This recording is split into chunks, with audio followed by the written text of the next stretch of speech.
महाभारत संग्राम क्षेत्र में जितेबाला कौरव पांडवंकर प्रबल संग्राम लगिला आज्ञा संग्राम क्षेत्र में आपण माने जानिछंती भगवत गीता मध्य प्रमाण देइछंती धर्म क्षेत्र में कुरुक्षेत्र में समवेता जुजुत्सव मामका पांडव शैव किम कुर्वन्ति संजय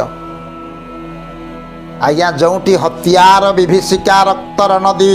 प्लावित हला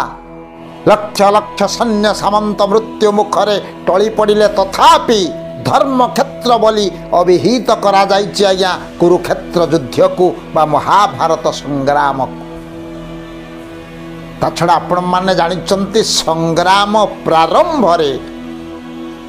शंखनाद करा जाउथिला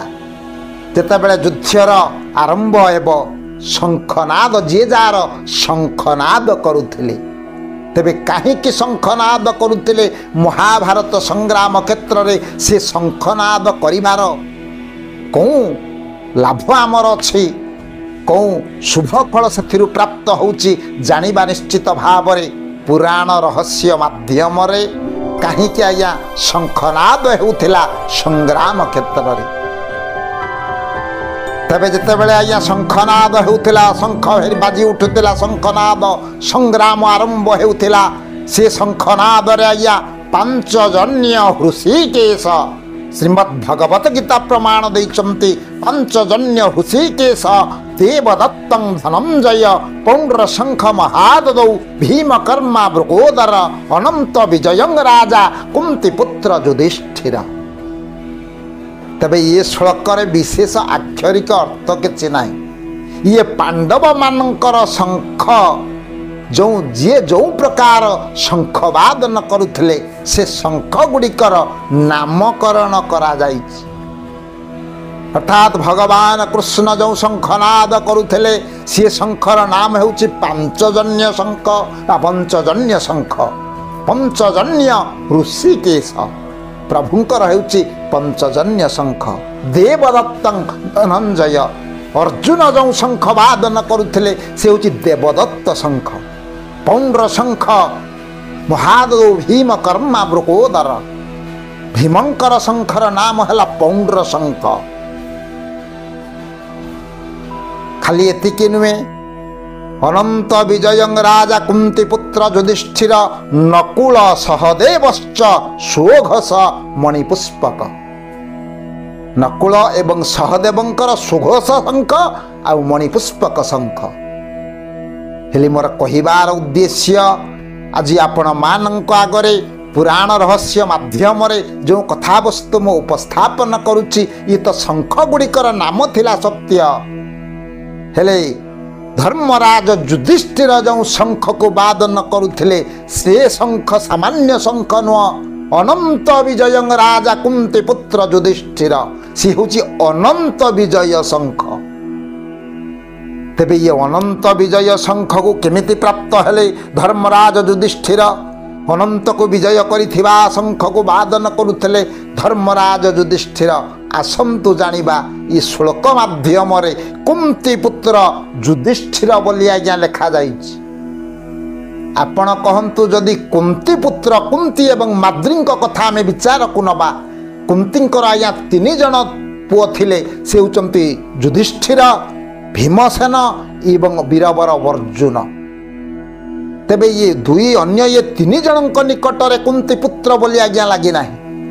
नकुल सहदेवंक निकटरे मध्य कुंती पुत्र बोली अभिहित करा जाय नाही बा कुहा जाय नाही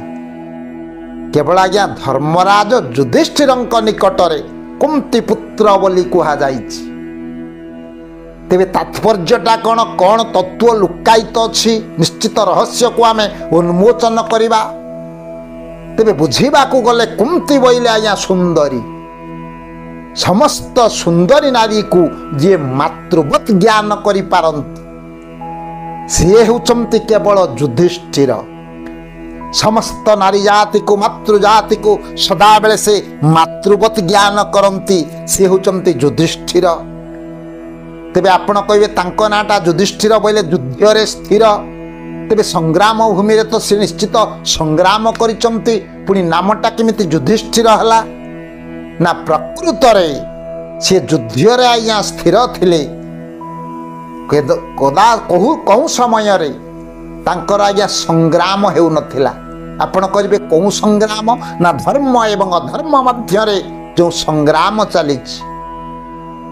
सुगुण एवं दुर्गुण भितर जो संग्राम आम शरीर मध्य चली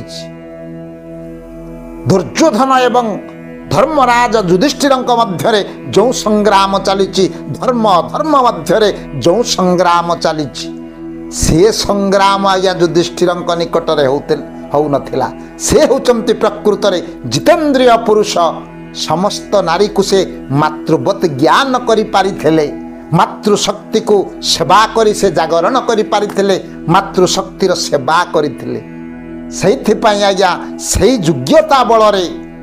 आमर शास्त्र प्रमाण अनुसार मर्त्य मंडले देह बही देवता हेले हे मरई मर्त्य मंडले देह बही देवता होइले मरई यदि ए कथा सत्य तेबे धर्मराज युधिष्ठिर स्वदेहरे स्वर्ग को गले बोली आम शास्त्र प्रमाण देइचन। तेबे कौ योग्यता बलरे गले ना केवल मातृशक्ति को से जय करिथिबारु प्रकृति रूपक नारी शक्ति को मातृशक्ति को जे जाग्रत करि पारिथिले जय करिथिले कामना विकार को जे त्याग करि पारिथिले द्रौपदींकर पाद सेवा करिचंती बोली मध्य शास्त्र प्रमाण दिए से जितेंद्रिय पुरुष से होचंती प्रकृत रे युधिष्ठिर बा युद्धरे स्थिर। सेई योग्यता बलरे धर्मराज युधिष्ठिर स्वर्गारोहण कले केवल योग्यता थिला तांक निकटरे प्रकृत रे देवत्व से प्राप्ति होइथिले। तेणु मर्त्य मंडले देह बही देवता होइले मरई देवता न हेबा जाए कहारी मृत्यु मर्त्य धाम रे केबे मुक्ति से पाई पारिब ना। देवता होइथिले केवल धर्मराज युधिष्ठिर देवता ज्ञान प्राप्त होइथिले तेणु से स्वर्गारोहण कले आज्ञा स्वदेहरे। तेणु मोर कहिबार उद्देश्य कुंती पुत्र युधिष्ठिर बोली कहीं कह जाइछि ना कुंती हला सुंदरी समस्त सुंदरी नारी को जी मातृवत ज्ञान करि पारंती से होचंती कुंती पुत्र से होचंती धर्मराज युधिष्ठिर। तेणु आज्ञा व्यतिक्रम थिला तांक निकटरे ये संसार क्षेत्र रे जन्म ग्रहण करी समस्ते जन्म मृत्यु चक्र रे समस्ते पड़िबा समय रे युधिष्ठिर थिले व्यतिक्रम। आम पुराण मध्य रे सत्य त्रेतया द्वापर कली ये जो चारि युग मध्य रे श्रेष्ठ पुरुष बोली धर्मराज युधिष्ठिर को आख्या दिया जाइछि जे स्वदेहरे स्वर्ग को गमन करते से होचंती धर्मराज युधिष्ठिर। तेणु सी होचंती प्रकृत रे कुंती पुत्र। स्वल्प समय कथावस्तु आपण मान जो पुराण रहस्य माध्यम श्रवण करुचंती ये कथावस्तु को मुझे विश्राम दौची परवर्ती अध्याय रे आउ गोटे सुंदर कथावस्तु नहीं आपण मानक आगरे मु उपस्थापन करी। से सारबे भवन्तु सुखीना सर्वे सन्तु निरामया सर्वे भद्राणि पश्यन्तु मा कश्चित् दुःखभाग् भवेत्। ओम शान्ति ओम शान्ति ओम शान्ति।